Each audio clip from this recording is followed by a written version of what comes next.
All that filtering in previous clip was for this. A multiple dodgems game. Jokes aside, I hope all was okay and nobody seriously hurt.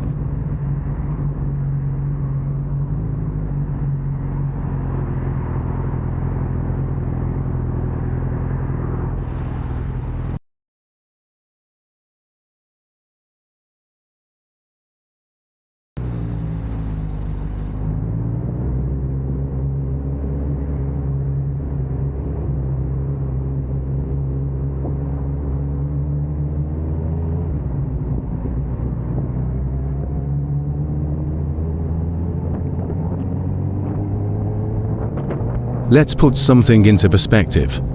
Today I have seen 3 accidents with cars. 1 not caught on cam. Start paying attention. To many people crashing and multiple deaths in weeks.